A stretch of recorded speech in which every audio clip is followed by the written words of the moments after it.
আজকে আমাদের ফরেস্ট ডিপার্টমেন্টের মাধ্যমে হাইওয়ে রেস্টরুম অর্থাৎ টয়লেট, এটাকে আমরা টয়লেট বলি, কিন্তু মার্জিত ভাষায় আমরা এটাকে বলবো রেস্টরুম।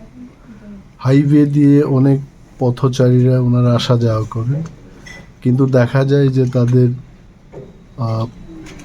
প্রস্রাব বা পায়খানা করার জন্য কোনো সুবিধা থাকে না।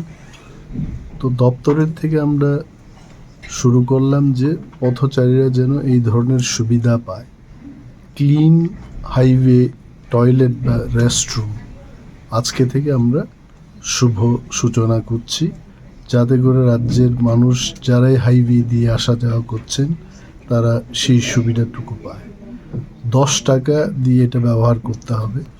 জেএফএমসির মেম্বাররা এটা পরিচালনা করবেন, কারণ এটাকে যদি পরিষ্কার করতে হয় ন্যাপথালিন বা ইত্যাদি বিভিন্ন ধরনের কেমিক্যালস ইউজ করতে হবে। পরিষ্কার পরিচ্ছন্ন রাখার জন্য মেইনটেনেন্স একটা থাকে, তো তার জন্য যে কেউই সেটা ইউজ করবেন 10 টাকা দিয়ে এটা হবে। তো উত্তর জেলায় আমরা চোরাইবাড়ির এখানটা একটা করেছি, তারপর ধলাই জেলায় আমরা করেছি আমবাসার এখানটায়, খোয়াই জেলাতে আমরা বাছাই বাড়ির এখানে করেছি, গোমতী জেলায় প্যারাটিয়ার এখানে 5টা দিয়ে আমরা শুরু করলাম। এবং আজকে আমরা আবার ঘোষণা দিচ্ছি যে আরও 8টি এই ধরনের শৌচালয়, নিট অ্যান্ড ক্লিন ওয়াশরুম হাইওয়ের ধারে কাছে এটা আমরা করব।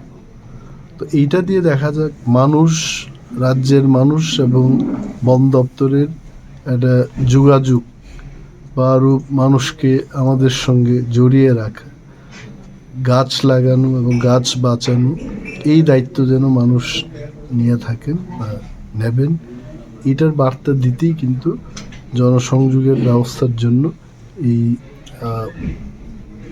জিনিসের প্রতি আমাদের ইনিশিয়েটিভ আমরা নিয়েছি। এটা খরচ কি মানে ফরেস্ট ডিপার্টমেন্ট করছে? হ্যাঁ, ফরেস্ট ডিপার্টমেন্টের এফসিএ ফান্ড থেকে ইন্টারেস্ট পান। টোটাল কয়টা আজকে উদ্বোধন হবে? 5টা উদ্বোধন করছে এবং বাই নেক্সট ইয়ার আরও 8টা এই ধরনের শৌচালয় আমরা তৈরি করব। ধন্যবাদ। Positive reaction